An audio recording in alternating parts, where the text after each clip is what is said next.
Welcome to the Tech Talks by Microsoft EMEA. Today we are talking about Azure Kubernetes Service on Azure Stack HCI. It's an overview session, so we will talk about the basics, we'll talk about what it is, and I have a live demo with me where we will have a look at it, how we can see and use AKS in the Windows Admin Center and in the Azure portal.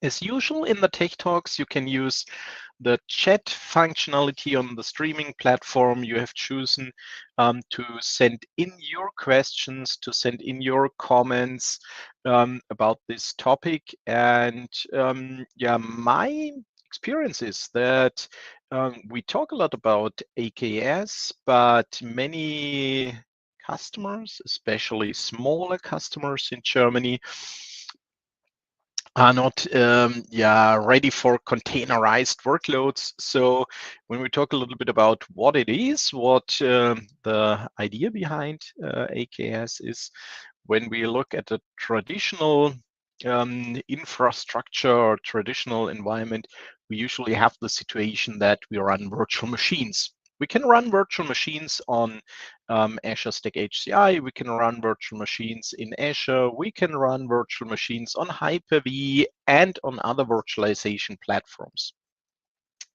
With AKS, we are also running virtual machines on an Azure Stack HCI cluster or in Azure. So AKS is available in Azure and AKS is available on Azure Stack HCI and on some other platforms. When we use AKS, we also run virtual machines here, but these virtual machines are used to provide the infrastructure for containerized workloads. So we don't use the AKS machines themselves to provide services like virtual file servers, virtual web servers, virtual SQL servers, but we use this Kubernetes infrastructure to provide containerized workloads. And this is exactly what we see here. Let's switch the view a little bit. I think this is better here. And we can see we have an Azure Kubernetes Services platform service. We will see this in a live demo in a few minutes. Then we have the situation, we have this management cluster. This consists of virtual machines, minimum one of them, and it can be installed or can be operated on an Azure Stack HCI cluster. And if you're following the Tech Talks since the first stream from this series in this fiscal year 23 series of the Tech Talks, we have the situation that one of our first calls was about Azure Stack HCI, and we discussed the topic that Azure Stack HCI is also possible in a single server deployment. So we can start with a single server, we can have a 2-node configuration, and here we have 4 Azure Stack HCI clusters. Azure Kubernetes Services is available in each scale. I have also a smaller environment for my live demos in the next steps. The control plane also consists of virtual machines, and this control plane is also distributed on our Azure Stack HCI cluster. And for sure, when we are running workloads there, we have our worker nodes on our Azure Stack HCI. Sorry. And this means we have an architecture where we also see virtual machines, but the workload is not hosted directly on these virtual machines, but inside the containers. So these are the containers that are running our workloads, that are providing our containerized workloads based on the Azure Kubernetes Services platform here. So let's have a look at such a configuration.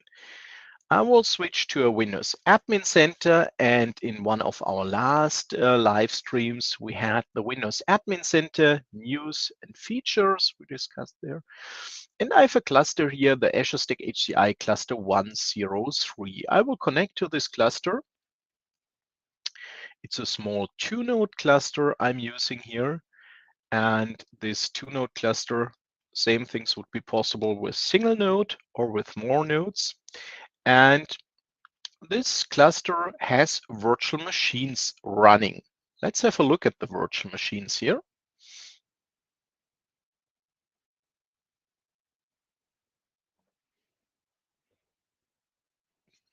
Takes a moment till the list of virtual machines is loaded here.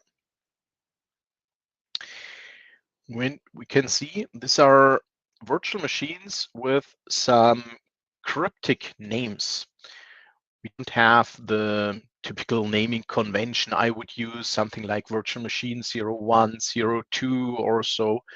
We have here some IDs. So I have a control plane. Let's extend this first column a little bit more.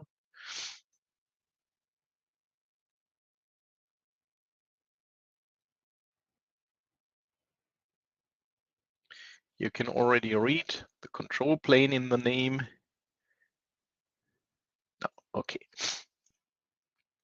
Here we have a control plane machine.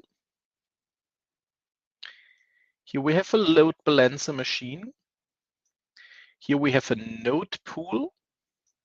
Here we have another control plane. And we have another control plane machine.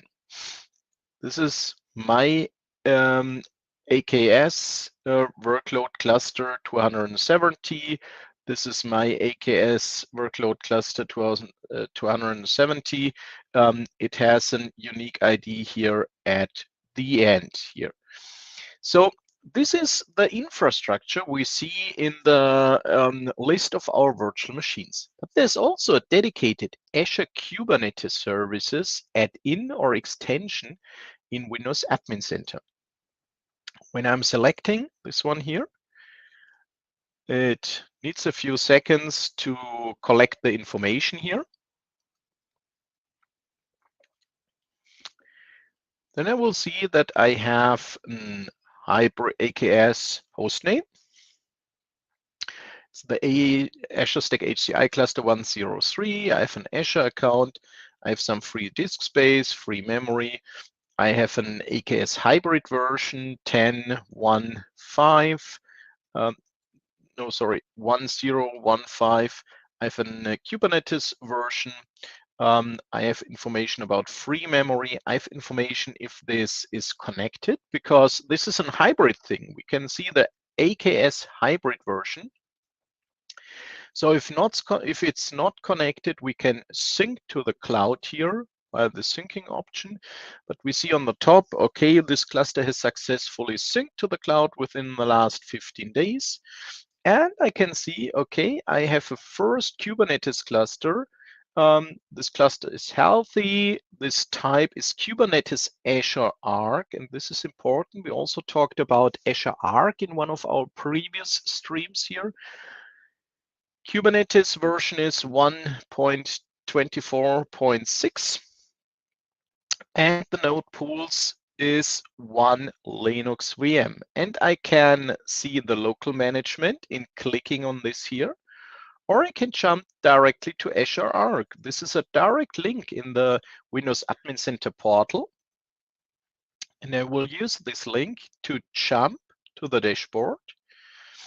You can see here I have my workload cluster 270, and I have information about this AKS cluster. We will come back to this in a few minutes, but I will show you the full path how to reach this.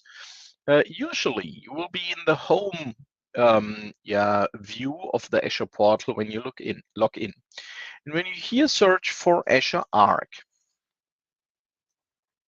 then you will get a list of all Azure Arc resources in your Azure subscription. For example, in Azure Stack HCI, you will see your Azure Stack HCI clusters. On Kubernetes clusters, you will see your Azure Kubernetes clusters. And I have 3 of them. I have a Kubernetes cluster in the resource group Azure Stack HCI resource group. And I have two of them in the MH Azure Stack HCI resource group 03.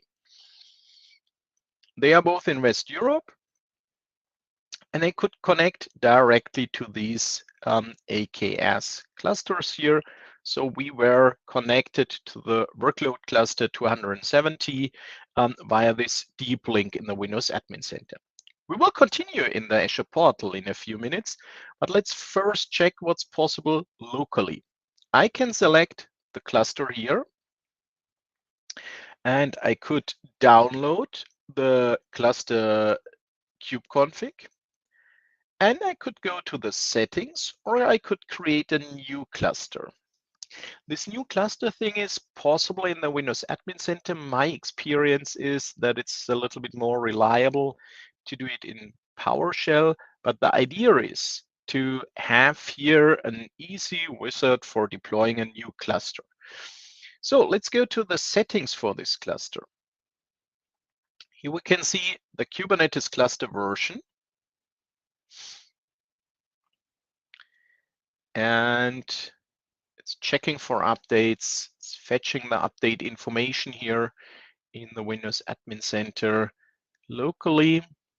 So we can see no update available. If there would be an update, I could install the update, and via done, I'm going back to the inventory. So you can see the functionality is limited here. We have this update things, but in the future, we will also be able to add here additional things, configure here additional things. Regarding the Kubernetes service itself, we can collect the logs, and we can also go to the host settings here in the Azure Kubernetes Services configuration. Let's wait till this is loaded.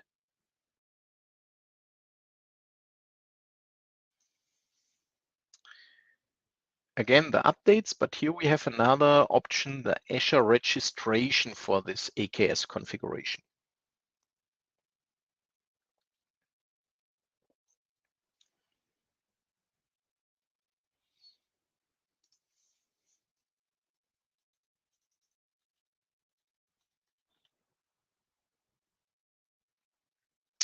So here also no updates available. This is a fresh deployed installation of the Kubernetes services. Here I could also install the updates for the host settings.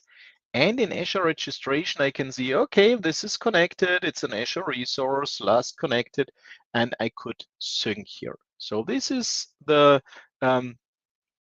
AKS, let's say, feature set or capabilities in the Windows Admin Center.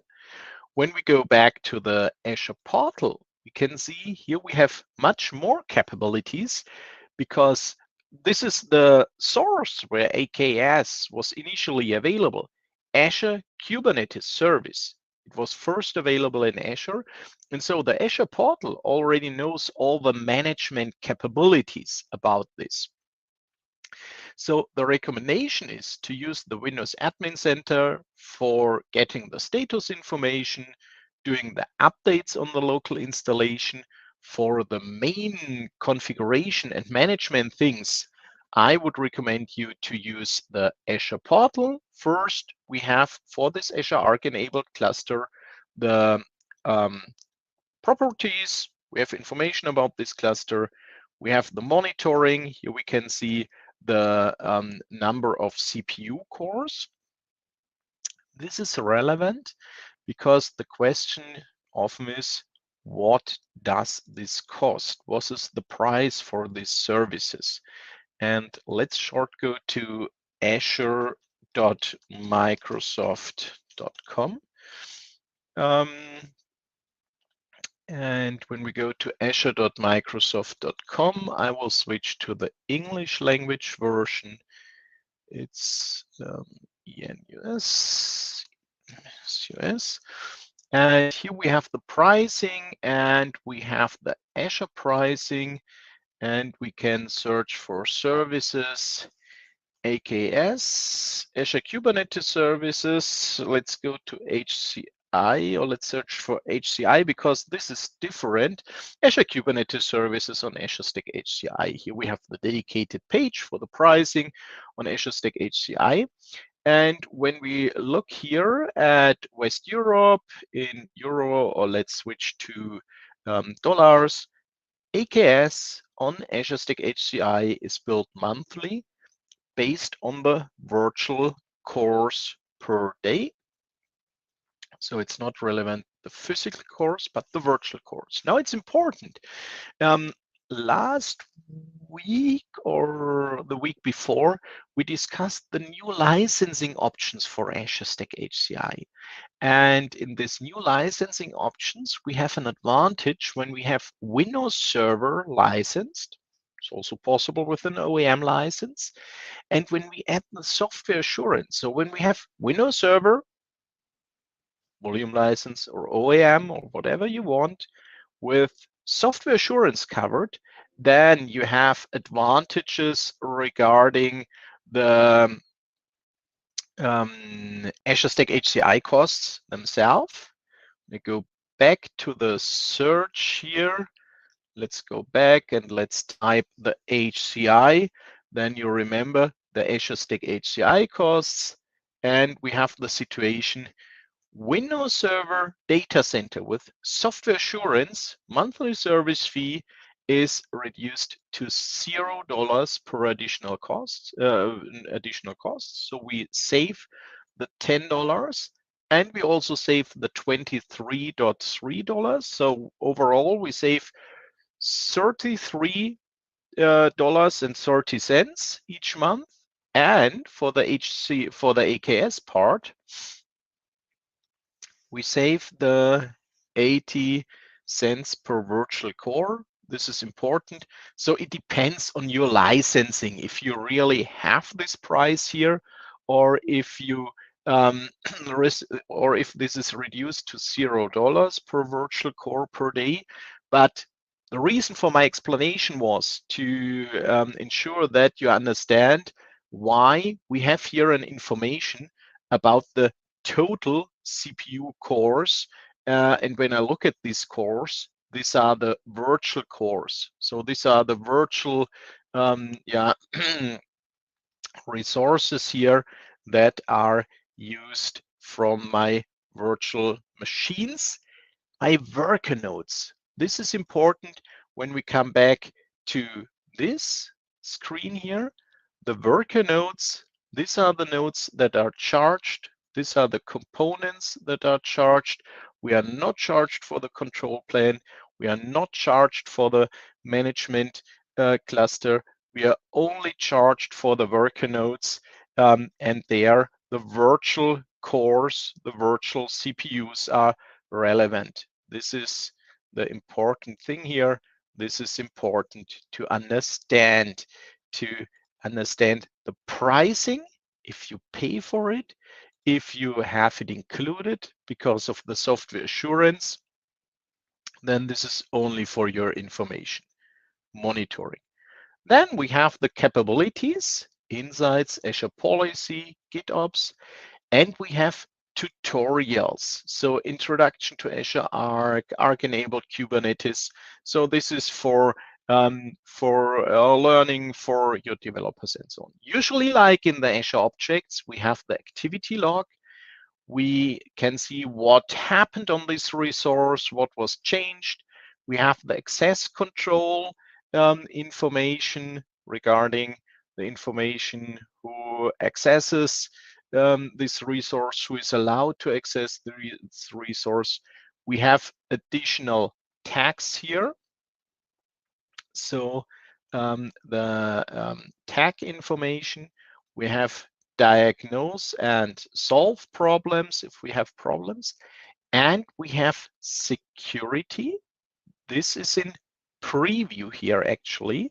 Security is important because when you think about such an AKS cluster, you have your workload on there. you have running your components and resources on there. You have running your containers on there. And this means you have to ensure that everything is secure here.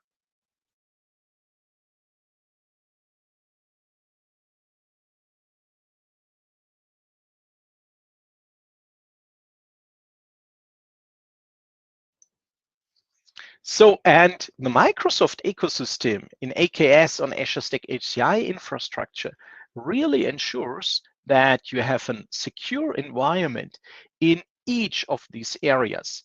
You have it for the AKS host itself, you have it for the workload clusters, you have it for the containers, you have it for the Linux VMs, especially the Linux VMs that host the containers. They use a special Linux distribution. It's the Mariner Linux. That's a distribution from Microsoft. So this distribution is managed by Microsoft. This distribution is receives the updates from Microsoft. And so you always have the situation that this Linux is the distribution that's focused by Microsoft, that is managed, not managed, this is not correct, but the update packages are validated and provided and managed by Microsoft. So security is a big topic here regarding AKS in Azure and also on Azure Stack HCI. So let's go back to the Azure portal. We had it here. So the security part, it's in preview actually to add it here in the Arc enabled components, but this will be there in the future here. Then we have the Kubernetes resources. We have the name spaces here for our Kubernetes cluster. So we could sign in to our Kubernetes resource here directly. We have our workloads on this cluster. We can use the services and ingress configuration. We have our storage. The storage is provided from our Azure Stack HCI, and we have the configuration of our AKS cluster, and we always can sign in here. You get the detailed information with the service account token here. In the settings, you can see we have the extensions. They're a little bit correlated to what we have seen in the overview page already. You can see we have the Azure Defender for Kubernetes here already enabled. So there's also a Defender component for the Kubernetes services and the Azure policies here. We have the Open Service Mesh integration. We have the GitOps integration. We have policies for Kubernetes services. We have the properties. These are the properties like the version and the resource ID, the name, and so on. We have the logs here. We can use logs to ensure that the components are protected by accidental deleting. We have the insights and the alerts, the matrix, logs, workbooks, and tasks we can use here. And for sure, also for the automation, we can export templates here. Now we have seen I have two of these Kubernetes clusters. What's the reason there for? When we go back to my Windows Admin Center, we only see one Kubernetes cluster. Kubernetes services is enabled, and we can see here one Kubernetes cluster. When I'm going to the settings here of this environment, I can go to the settings, the Azure Stack HCI section. And here we have the Azure Stack HCI registration. And we have a very important part, the resource bridge and the Azure Arc VM setup for Azure Stack HCI. I will go to the resource bridge.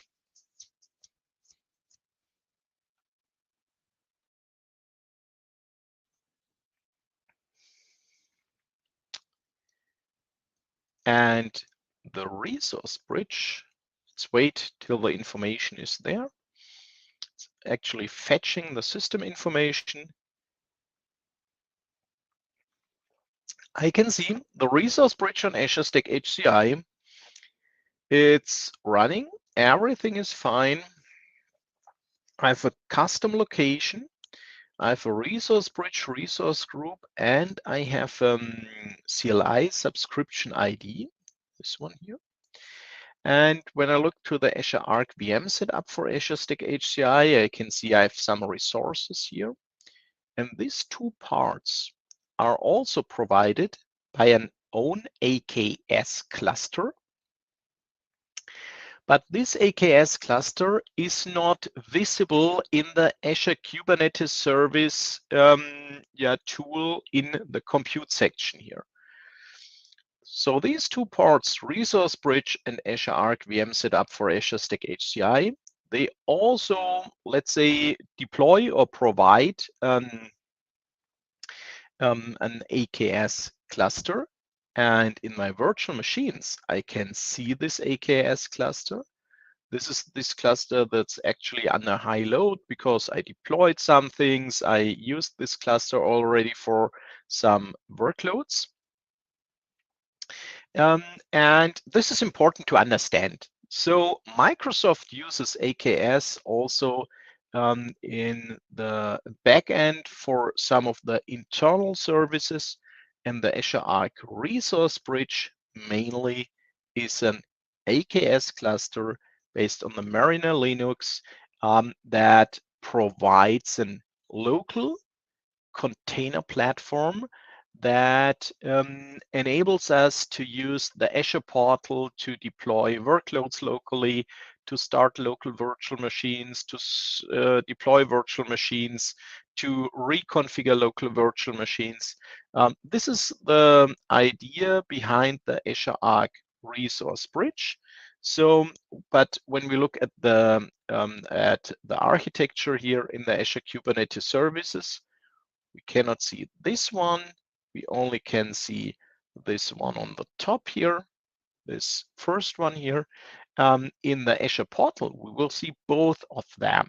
When we go back to the Azure portal, when we go to the Kubernetes cluster, we can here see both of them. We can see my workload cluster, and we can also see the cluster for the Azure Arc Resource Bridge.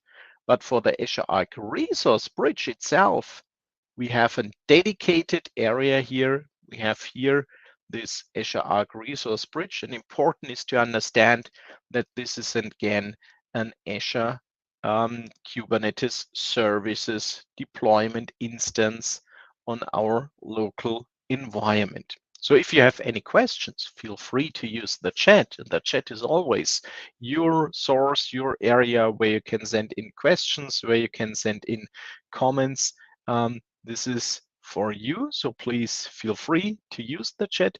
Maybe you can give me some feedback if you are already using containerized workloads, because this is the different thing or the difficult thing in this thing here. When we go to the virtual machines here, for sure on my Azure Stack HCI cluster, I could decide to say, okay, I want to use an existing or a new virtual machine. So I go just to the virtual machines, I go to add and create a new virtual machine. Let's say I have the HCI 103 VM01, something like this. Generation 2, the host, maybe not this path here. I want to use a different one. This is not a good idea. I should reconfigure the default paths here. I want to go to the cluster storage and to the volume 1, and I want to create a new folder, the VMs. And for sure, we can install in this VMs, this machine here, the cluster storage and so on, and I want to have 2. This is okay. I want to use my VM external. I want to create some storage, install operating system later. But this is the important thing.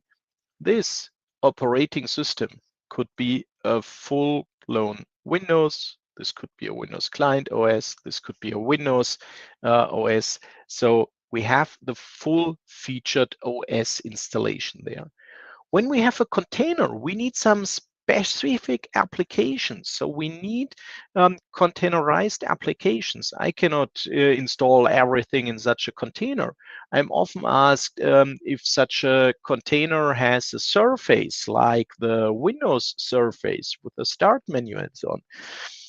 If you want to control your container or have access to the container has to provide some interface. Usually this is some command line interface. This could also be some web surface. So the container itself could run a web application and could provide a web interface where you change settings, where you start things or something like this.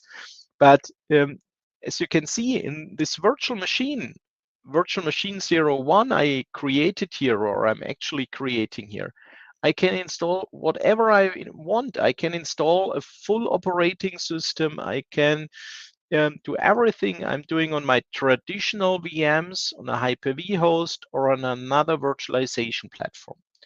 For containerized workloads, I have the advantage that inside my my Kubernetes platform here inside this node pool, I can run several containers. Let's go back to the graphic here. It's not a one-to-one relationship. I have here the situation that on the right-hand side, so this is similar to my architecture, what we have here. Let's remove the nodes here, and let's have a look at the picture on the right-hand side here. My worker nodes here, I can see that this worker node here has 2 containers. The first worker node has 2 containers, and the second worker node has 2 containers. We can have 20 containers, 200, 1,000 containers on a worker node. It depends on the resources on the worker node and on the size of the container. Also there we can, or the Hyper-V VM we are using here. For sure, also these things need resources. So it's not possible to use resources that were never available in the host OS. So if I'm running database application inside such a container, we still need CPU and memory. But you can imagine if you deploy for each database a new virtual machine, you need resources for each virtual machine for the OS that's running there. You need the memory for the OS, you need the memory, you need the CPU resources for the operating system. So like on these machines on the right-hand side we have here. Let's see here the machine number 1. Where's my mouse? Here is my mouse. Say this is machine number 1. And this is machine number 2. On each of these machines, we need some memory, CPU, storage for sure. And if we are running dedicated virtual machines, so if we are running traditional virtualization, we have the situation that each virtual machine needs this base resources for running the OS inside the virtual machine. When we're using containerized workloads, we have the advantage that we put several of these containers on a single machine. This means that the overhead for OS, for the virtual machine, for the guest OS, we only have once, and we use it several times. For sure, the disadvantage is that we have the situation if this node fails, all the containers that run on this node are impacted by this failure. This is the reason why we are talking about a cluster. It's not an AKS host. We always talk about Azure Kubernetes Services cluster. For sure, it would be possible to deploy a single host or a cluster with a single node, but the idea behind it is to provide two or more of these nodes. This is the reason why we have always two of them in the management cluster, in the control plane, and in the worker nodes. It would be possible to downsize it to a single node, and it would be possible to extend it to more nodes. But in this configuration, if the Hyper-V VM with the number 1 here would fail, for sure, we have some impact on these two containers. But these two containers will also provide it to the other host. So this other host will be the failover host, and this host will be responsible for then hosting and operating the machines, or not the machines, the workload we have inside these containers here. So this means when we are looking at the configuration here again, when we are going back to the Windows Admin Center, we have the infrastructure here, and we can mix both on the Azure Stack HCI cluster. And this is also a great new benefit that provides this option, that provides these capabilities here to not be only limited to one of these two things. Let's switch to the Kubernetes again.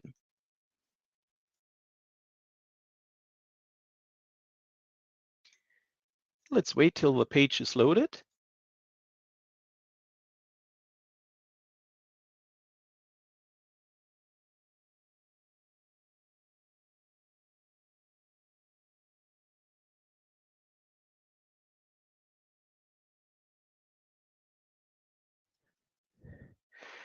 Okay, so this is the Kubernetes cluster, and this Kubernetes cluster runs in coexistence with the Kubernetes cluster for the Azure Arc Resource Bridge and with traditional virtual machines. And this is one of these big advantages we have in Azure Stack HCI, and we also have these advantages in Azure situation, because when we are running our workloads in Azure or on Azure, we also have the situation that we have one Azure. We don't need another portal for running Azure Kubernetes services and another portal for virtual machines. This is all here. We can use the virtual machines here directly, and we can use the Kubernetes services, and we can use the Kubernetes services with Azure Arc, and we can run the containers, we can run the other workloads, backup, monitoring, and so on. And this is similar on the Azure Stack HCI here, because here we are also able to combine this, to bring this together, and to run this on our single hybrid Azure platform to provide both capabilities, to provide the capabilities of the containers, of the AKS container workloads, and of the virtual machines, of the traditional virtual machines. When we are thinking about the deployment, how to deploy these machines, how to deploy such an environment, then my recommendation is to have a look at my YouTube channel, because it is possible from the theoretical perspective or view to deploy a cluster directly from the Windows Admin Center. So we have capabilities for the Kubernetes services and also for the Azure Arc Resource Bridge. But there are some dependencies we have there, and these dependencies are not fully covered by the Windows Admin Center. This means if you use the Windows Admin Center, you can deploy the Azure Arc Resource Bridge, for example, via the settings. And if you do this, you will not receive any warning or things like this. The resource bridge will be deployed.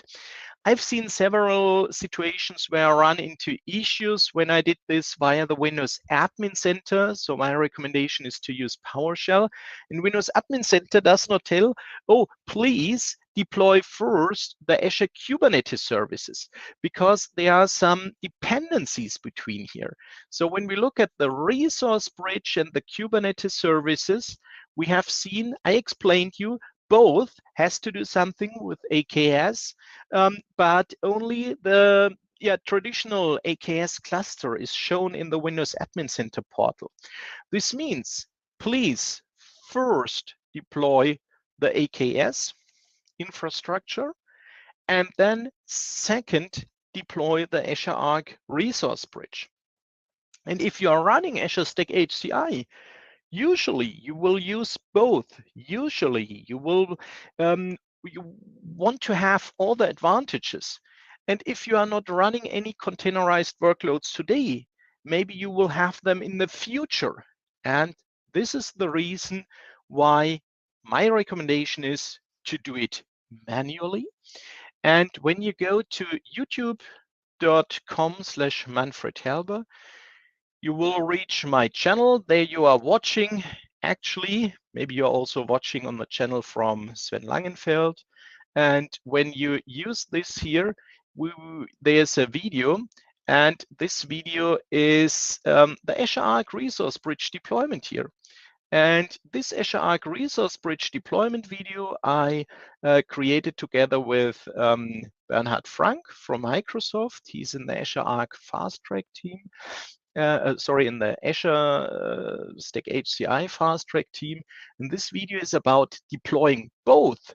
So we explain how to deploy first the AKS infrastructure to be then enabled or ready for the resource bridge deployment. For both, we have a script. This is linked below the video. And when you work exactly on this guide, you will be successful in the deployment of both. But I must admit, it is a little bit, there's are many steps you have to execute. So the recommendation is to first read through the environment and then to check the different options you have, because you have to customize some IP addresses. You have to change some settings. And so this is the recommendation. First AKS, second Azure Arc Resource Bridge. If you start with the Azure Arc Resource Bridge and you come in the second step to the Azure Kubernetes services, you will realize that this is not possible, that there are dependencies that cannot be solved afterwards. Hopefully, this explanation was helpful about these dependencies. Hopefully, this video will be helpful for you for the deployment of Azure Kubernetes services. And afterwards, for sure, you can use the Azure portal for all your Arc resources, including the Azure Resource Bridge and the Kubernetes clusters, to deploy new workloads, to provide new workloads to your environment, and to configure all these settings. To come back to the AKS on Azure Stack HCI configuration and the security, you have seen that my cluster had installed the Defender extension. So let's check this here again. I will go to the portal let's go here, or let's check this here. I will go back to the portal and I will go to the Kubernetes cluster, and I will go to this cluster here, and I will go to the extensions. And here in the extensions, we have seen that we have the Azure Defender Kubernetes here. It's installed. And this is a Linux environment. We already discussed this. So this Linux environment provides the platform, the infrastructure for this. And this Marina Linux here can be enabled with a Defender. So this can be Defender enabled here. And this is what is done automatically. This is what is part of this powerful security story here. Okay, so if you have any questions about AKS on Azure Stack HCI, feel free to send in your questions, to send in your comments about this. And if you are interested in other topics, if you have more questions about Microsoft technologies and topics, I'm looking forward to have you here tomorrow in the Tech Talk, where we have 1 hour for your questions. Tomorrow, same time, 11:30 German time, or whatever your time zone you are watching from. We are talking about the your questions. If there are no questions from your side, I will have something prepared with me. In December, we are focusing on Azure Stack HCI. On December the 5th, it's next Monday. We are talking the same time we started today about Azure Stack HCI resiliency. It's a very, very important topic with many, many information there. So I recommend you to join this session, because Azure Stack HCI, for me, it's the future of the host operating system, because it can be installed physically on the hosts. It provides Hyper-V. It can start with a single server. On December the 12th, we are talking about Azure Stack HCI networking. It's one of the most complex parts of the Azure Stack HCI deployment, but when you know what to do, it's not so complex. And I will give you all the insights, also information you have to know about the networking. On December the 13th, we have a next Tech Talk Q&A. So time for your questions, time for your information. You can ask everything around of the Microsoft ecosystem. And in the last Tech Talk for this year, the Azure Stack HCI security, there we will see again what is to say about the Defender integration of Azure Stack HCI, and for virtual machines, and for AKS clusters, and all these things around there. So thank you for having you here. If you have any questions about the AKS story, feel free to ask. If not, I recommend you to deploy this in a test environment. There are different ways how to test this or use this. Important is always to search for AKS on Azure Stack HCI, especially when you're going to the Learn section from Microsoft. You have the situation that there's an Azure Kubernetes Services hybrid deployment, because in Azure, we have some different options. So my recommendation is to use this here. I will bring this up in the chat as a post, and I will show this up as a banner for those that are looking later. This is the AKS hybrid deployment Learn documentation. And in the hybrid documentation. We have the specific things about the hybrid things, including the ARC enablement of this AKS cluster. And I don't know if you ever used this, but the great thing about this Learn documentations, in former days, it was the docs.microsoft.com. We have here the download PDF option, so you can download the full documentation on your local device to read it later. So important is here to add the information we talked about AKS on Azure Stack HCI, and this is general available. So we don't have any, so we have preview features you can use to test, but it's different to Azure Virtual Desktop. In Azure Virtual Desktop, we have the situation that Azure Virtual Desktop on Azure Stack HCI is in preview. AKS Hybrid is GA on Azure Stack HCI. But yes, it's also available on Windows Server 2019 and 2022 data center.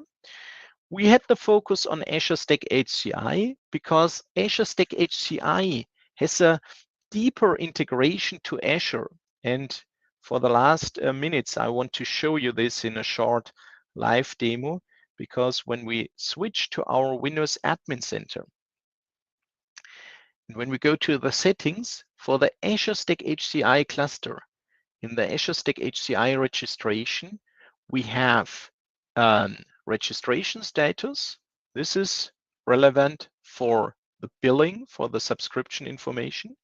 We have the Azure Arc integration status because Azure Stack HCI is always Arc enabled. And we have information about connectivity. You can see here, last connection was today at 8 a.m. And this deep integration, for sure, yes, you can also Arc enable Windows Server. We had a TechTalk session about this a few weeks ago, where I showed you how to enable Windows Server for Azure Arc. But the difference is that Azure Stack HCI has its own Azure Arc enablement class. Let's say in these words. Let's go to Azure Arc in the Azure portal.